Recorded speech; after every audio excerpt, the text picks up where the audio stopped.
भारत गौरव आचार्य श्री पुलक सागर जी गुरुदेव के प्रवचन और धार्मिक कार्यक्रम देखने एवं सुनने के लिए जिन शरणम मीडिया चैनल को अभी सब्सक्राइब करें और बेल आइकॉन पर क्लिक जरूर करें।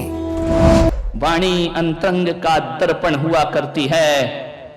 वाणी बता देती है कि हम कौन हैं, हमारे संस्कार कैसे हैं, हमारा घर कैसा है, हमारा परिवार कैसा है। वाणी को संभाल करके बोलने का एक नियम, एक बात मैं आपको बताता हूं। बोलो तो बहुत अच्छा बोलो, बहुत अच्छा बोलो। एक बात याद रखना, यदि बोलना ना आए तो जानवर की तरह चुप रहना, और बोलना तो इंसान की तरह बोलना। मौन रहो, कुछ नहीं बिगड़ने वाला है। बोलो तो बहुत अच्छा बोलो, ध्यान रखिए। एक तोता को देखा है, क्या खाता है तोता? बोलो। मिर्ची खाता है ना। बोलता कैसा है? बड़ा मीठा बोलता है, खाता तीखा है और बोलता। एक कोयल को देखा है, क्या खाती है कोयल? आम खाती है ना।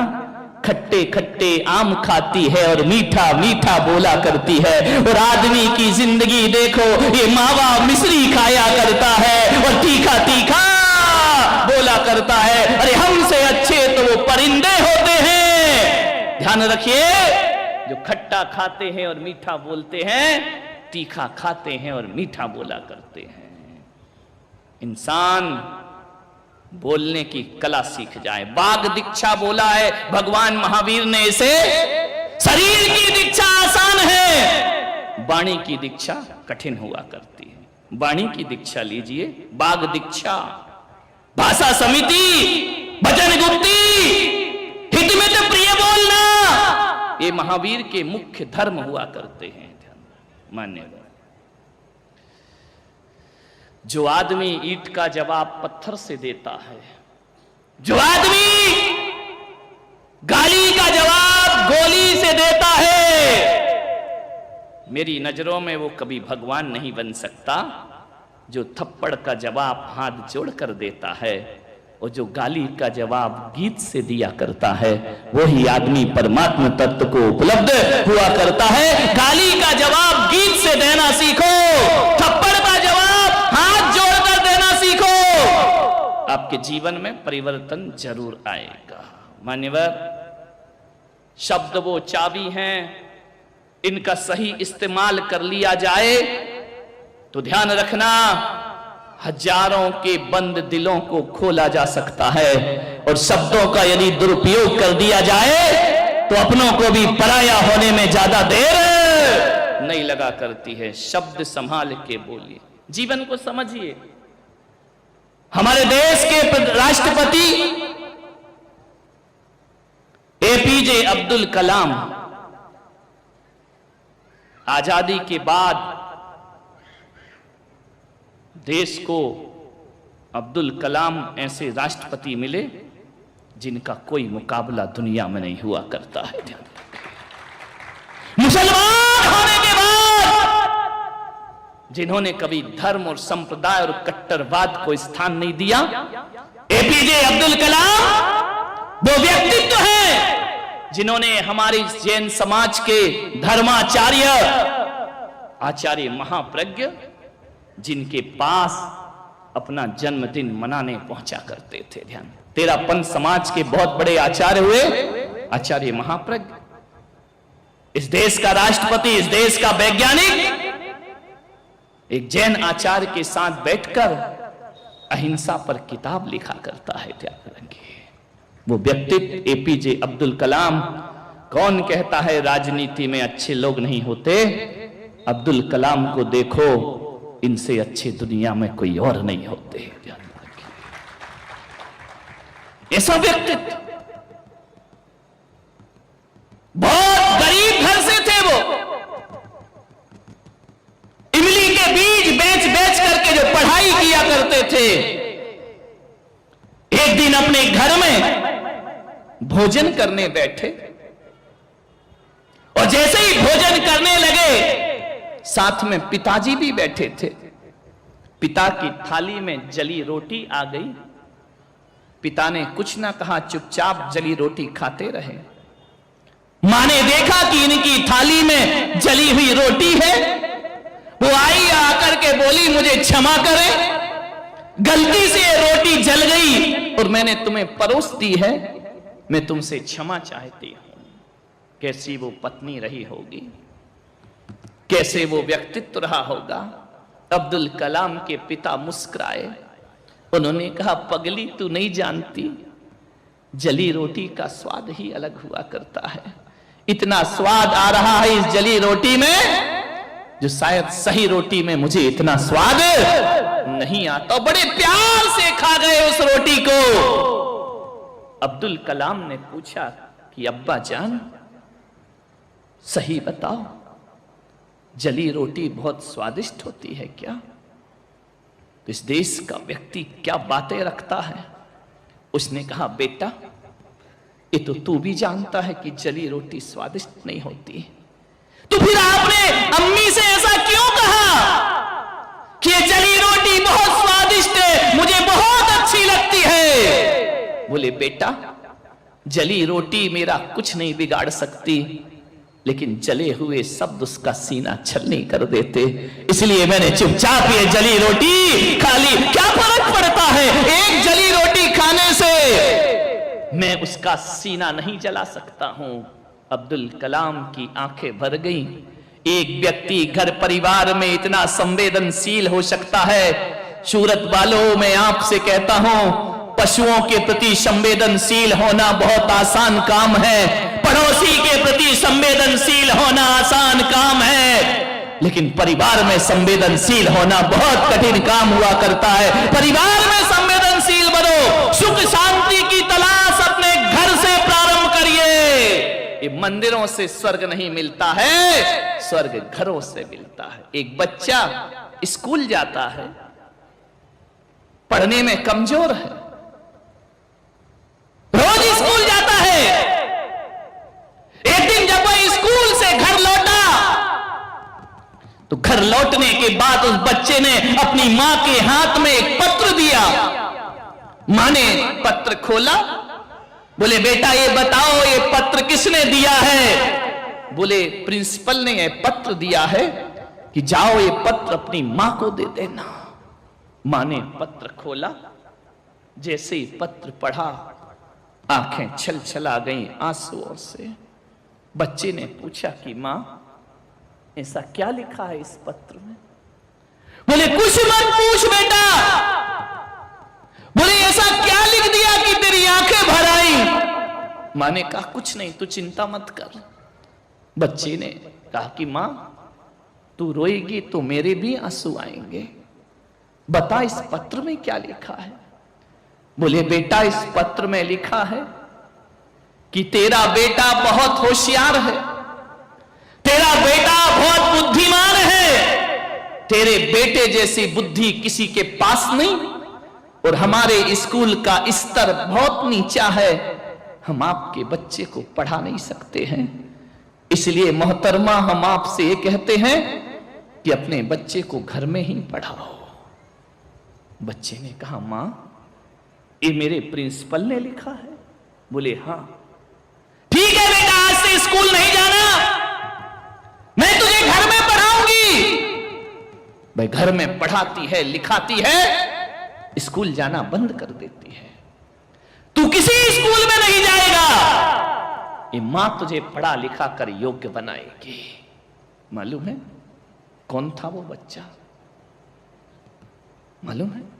जो स्कूल नहीं गया। समझ देखो उस मां की। वो बच्चा स्कूल नहीं गया, थॉमस अल्वा एडिशन। यदि आज वो नहीं होते ना, तो आज ये रोशनी में पंडाल नहीं नहा रहा होता। ध्यान रखिए। उस बच्चे ने मां से शिक्षा प्राप्त की और उसके दिमाग में आया कि इस अंधेरी दुनिया में रोशनी कैसे भर सकता हो। कांच के बल्ब में जिसने रोशनी भर दी वो थॉमस अल्वा एडिसन। मान्यवर, मैं कोई पुराने उदाहरण नहीं सुना रहा हूं। उस बच्चे ने वो लगन से काम किया। एक दिन बहुत बड़ा वैज्ञानिक बन करके खड़ा हो जाता है। जब वैज्ञानिक बन के खड़ा हुआ, उसकी मां दुनिया से चल बसी। जब लौट के एक दिन वो अपने घर में आया, श्रेष्ठतम वैज्ञानिक बन के, साइंटिस्ट बन के जब लौटा, घर की सफाई कर रहा था, अलमारी में पत्र मिला। वही पत्र जो कभी प्रिंसिपल ने दिया था। उस पत्र को खोल करके थॉमस अल्वा एडिसन ने पढ़ा। उस पत्र में लिखा था कि मोहतरमा, आपका बच्चा दुनिया का सबसे कमजोर बच्चा है। इसके जैसा मूर्ख इंसान धरती पर नहीं होगा और हम इसे अपने यहां नहीं पढ़ा सकते हैं। आप इसे अपने घर में पढ़ाने का प्रयास करिए। जैसे ही देखा उसने, मैं दुनिया का सबसे मूर्ख बच्चा, मैं पढ़ लिख नहीं सकता हूं। और मेरी मां ने तो मुझे कुछ और कहा था।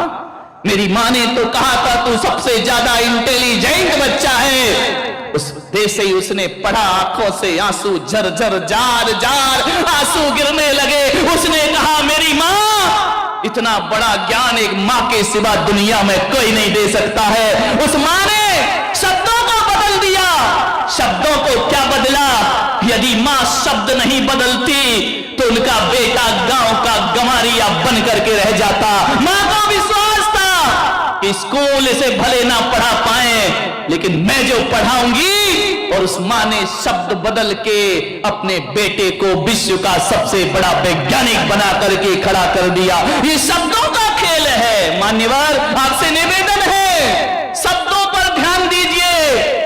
यदि मां भी प्रिंसिपल के शब्दों पर गौर करके उस बच्चे को डांटती, फटकारती, तो बच्चा आज इतना महान नहीं बनता कि कोई पुलक सागर अपनी प्रवचन सभा में उसका नाम ले रहा होता। ध्यान रखिए, ये शब्दों का खेल है। आपके शब्दों से आपका बच्चा नीचाई के रास्ते पर जा सकता है और आपके शब्दों से आपका बच्चा ऊंचाइयों को प्राप्त कर सकता है। मां ने केवल शब्द बदले थे। शब्दों की ताकत बता रहा हूं मैं। यही शब्द आदमी को आत्महत्या के लिए मजबूर भी कर सकते हैं और यही शब्द स्वर्ग धरती पर उतारने की भी ताकत रखा करते। शब्दों पर ध्यान दीजिए, बोलना सीखिए।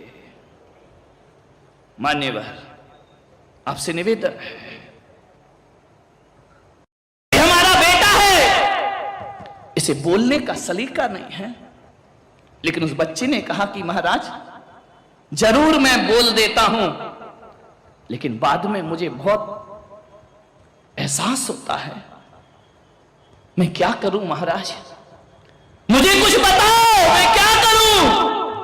मैंने कहा, मैं तुझे एक चीज बताता हूं बेटा, एक काम करना, जब भी आवेश में तेरे मुंह से खराब शब्द निकले, बस एक काम करना, मैं तुझे नियम नहीं दूंगा। मैं पुलक सागर वैसे भी किसी को नियम नहीं दिया करता हूं। मैंने कहा, बस एक काम करना, जब भी तेरे मुंह से अपशब्द निकले, लकड़ी की एक बोर्ड में कील ठोक देना और देखना कि आज दिन भर में कितनी कील ठोकी है मैंने, सुबह से शाम में कितनी कील ठोक पाया हूं मैं। उसने कहा, इससे क्या होगा? मैंने कहा, कुछ नहीं होगा, बस तू कील ठोका कर। उसने कहा, ठीक है, ये काम तो मैं कर दूंगा। जब भी जुबा से अपशब्द निकले, कील ठोकना। कहते हैं पहले दिन उसने 50 कील ठोक दी। दूसरे दिन उसे लगा कि आज मैंने दिन भर में 50 अपशब्द बोले, कल कम करूंगा। दूसरे दिन 40। और जब बच्चे ने उस बोर्ड को देखा तो कील तो नहीं थी, पर निशान बाकी थे। मैंने बच्चे से कहा कि बेटा, तूने कील तो छोड़ दी, कील ठोकना तो बंद कर दी, इन निशानों का क्या होगा? बोले, क्या मतलब? मैंने कहा, जब तू अपशब्द बोलता है और उसके बाद माफी मांग लेता है, क्षमा मांग लेता है, तो कील तो निकाल लेता है, पर लोगों के दिलों में निशान तो छोड़ दिया करता है। बस इस निशान को मिटाने का प्रयास कर मेरे बच्चे। मैंने कहा, जीवन को बदलना है, माफी मांगने से कुछ नहीं होता मेरे भाई। कितना भी बोल दो सॉरी, अब हम नहीं करेंगे, 2 दिन बाद फिर वही करता है आदमी। ध्यान रखना, कील निकालने से कुछ नहीं होता, निशान बहुत गहरे हुआ करते हैं। एक बात याद रखना, ये शब्द कील की तरह चुभते हैं, लेकिन जब निकलते हैं तो अपना निशान छोड़ करके चले जाते हैं। वो रिश्तों को तहस नहस कर देते। ध्यान रखिए, जब भी बोलो आप शब्द, क्या होता है, हर पर्यूषण के बाद क्षमावाणी मनाते हो, संवत्सरी मनाते हो, उत्तम क्षमा उत्तम क्षमा। निशान का क्या होगा जो छोड़ दिए हैं चेतना पर ध्यान रखिए। मान्यवर, बोली को संभालने का प्रयास करिए। आपसे निवेदन है, अरे लकड़ी के निशान तो फिर भी मिट जाएंगे किसी कारपेंटर के पास, लेकिन चेतना के निशान नहीं मिटा करते हैं। आपसे यही कह रहा हूं, शब्दों को संभालो। ज्ञान गंगा की शुरुआत है, शब्दों से शुरुआत है और शब्दों पर खत्म होगी। आपसे निवेदन है, इंद्रप्रस्थ और खंडप्रस्थ की कहानी मालूम है ना आपको। पांडवों को खंडप्रस्थ दिया दुर्योधन ने, संधि के लिए पहुंचे नारायण श्री कृष्ण। हे धृतराष्ट्र, हे हस्तिनापुर नरेश, ये पांडव भी तुम्हारे ही वंश के हैं, इन्हें ज्यादा नहीं थोड़ा सा जमीन का टुकड़ा दे दो। धृतराष्ट्र हकीकत में कहा जाए तो उसकी बाहर से नहीं फूटी थी, भीतर से भी फूटी हुई थी। धृतराष्ट्र ने कहा कि हे केशव, पांडवों को जमीन मैं भी चाहता हूं, वो मेरे अनुज के पुत्र हैं। दुर्योधन ने कहा पिताजी, सुई की नोक की बराबर भी जगह देने को मैं तैयार नहीं हूं। कृष्ण ने कहा संधि का प्रस्ताव लाया हूं, दे दो, क्या बिगड़ता है। पूरा हस्तिनापुर तुम्हारा है, आर्यावर्त तुम्हारा है, छोटा सा स्थान दे दो। कुटिल दुर्योधन ने जानते हो ऐसा स्थान दिया जहां ना बरसात होती, ना पानी बरसता, ना कभी ठंडी हवाएं आती, ना फसलें लहराती। उबड़ खाबड़ ककरीला पत्थरों वाला एक खंडप्रस्थ दे दिया, ले जाओ इसे भीख में दे देना। उन पांडवों को दे दिया। ध्यान रखना, एक बात याद रखना सूरत वालों, कि आदमी अपने जीवन में कितना भी बुरे से बुरे स्थान पर पहुंच जाए, आदमी की भुजाओं में ताकत होती है ना, तो रेगिस्तान को मरुथल मरुस्थल बनाने में, रेगिस्तान को मरुद्यान बनाने में देर नहीं लगा करती है। खंडप्रस्थ दे दिया, पांडवों ने स्वीकार कर लिया। इतना सुंदर बनाया, इतना सुंदर बनाया, हस्तिनापुर फीका लगने लगा। सारे लोग जाकर के खंडप्रस्थ को देखते, और जैसे ही देखते तो कहते वाह पांडवों, खंडप्रस्थ बन मिला और इंद्रप्रस्थ बना करके रख दिया। इतना सुंदर, आपको कहानी मालूम है, लेकिन मैं इतना ही कह रहा हूं, इतना खूबसूरत महल बनाया, कैसा आर्किटेक्ट रहा होगा वो। आज के नहीं है इतने अच्छे, वो अनपढ़ जिनके पास डिग्रियां नहीं, ऐसा स्थान बनाया जहां सूखा होता था वहां पानी होता था, और जहां पानी दिखता था वहां सूखा। दुर्योधन ने भी कहा चलो भाई, सारी दुनिया जा रही है, हम भी चलकर देखते हैं क्या बनाया है उन लोगों ने, चलो देखते हैं। दुर्योधन गया, क्या देखता है, महल देखकर आंखें फटी की फटी रह गई। कौन सा बंजर भूमि मैंने दी थी, स्वर्ग जैसा बना लिया, और क्रोध की अग्नि में घी डल गया।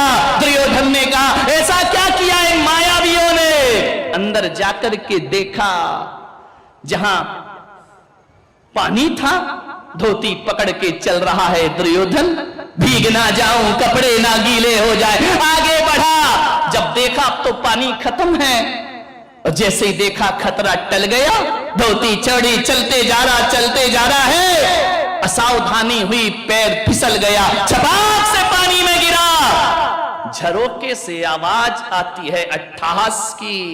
एक अट्टहास किया द्रौपदी ने, अरे देवर जी गिर गए, तुम्हें पानी दिखाई नहीं दिया। दुर्योधन मत चलाओ, ज्यादा जुबान चलाओगे तो दुनिया में कोई जुबान काटने वाला भी पैदा हुआ करता है। ध्यान रखिए, मीठा मीठा बोलो। एक बात याद रखना, खुदा को भी पसंद नहीं सख्ती जुबान में, खुदा को भी पसंद नहीं सख्ती जुबान में, इसलिए नहीं दी उसने हड्डी जुबान में। ध्यान रखिए, जुबान पे हड्डी थोड़ी होती है, उसे शक्ति पसंद ही नहीं है। मान आपसे निवेदन, मैं वहां बैठा था, ये 2-4 लड़के खड़े थे, तब तो चर्चा कर रहे थे। एक बोल रहा था हम तो बंदर के वंशज हैं। याद आ रहा है, हम पिछले जन्म में बंदर थे। इनका अभी कौन सा डाउट लग रहा है अभी कौन से कम लग रहा है ध्यान रखिए। बोले पिछले जन्म में बंदर थे, मनुष्य बंदर का विकास है, डार्विन की ये सोच है। एक बोला नहीं, बंदर नहीं थे, चिंपांजी थे। उनका अपना अपना कलर देख के अपना अपना वर्णन कर लो, है ना। एक बात याद रखना, एक चिंपांजी होता है और एक आदमी होता है, दोनों में ज्यादा अंतर नहीं होता, कोई बहुत बड़ा गैप नहीं है उन दोनों में। 2 जीन्स ऐसे हैं जो मनुष्य में ज्यादा हैं, बंदर में कम हुआ करते हैं। और वो 2 बातें ऐसी हैं जिनके कारण वो बंदर बन गया, और वो 2 बातें तुम में ऐसी हैं जिनके कारण तुम इंसान बन गए। एक चिंपांजी और बंदर में ज्यादा अंतर नहीं, केवल 98 बातें तो एक सी होती हैं, केवल 2 बातें कम हैं। चिंपांजी भी हमारी तरह खड़ा होके चल सकता है, चिंपांजी भी हमारी तरह खाता है, चिंपांजी भी हमारी तरह बच्चे पैदा करता है, चिंपांजी भी हमारी तरह रहता है, सब कुछ समझता है। वो 2 चीजें उसके पास नहीं है, ध्यान रखना, इसलिए वो बंदर बन गया। वो 2 चीजें कौन सी? चिंपांजी एक तो मनुष्य की तरह सोच नहीं सकता है, और दूसरी कमी वो आदमी की तरह बोल नहीं सकता है। बाकी तो सारा जीवन उसका ऐसा ही होता है। ध्यान रखिए, आदमी की तरह नहीं बोल सकता वो। सूरत वालों, मैं आपसे निवेदन कर रहा हूं कि आदमी होकर भी यदि आप आदमी की तरह नहीं बोल पा रहे हैं, समझ गए क्या? ऐसी बातें आपको डायरेक्ट समझ में आएंगी। केवल 2 बातें, अच्छा सोच और अच्छा बोलना। मान्यवर,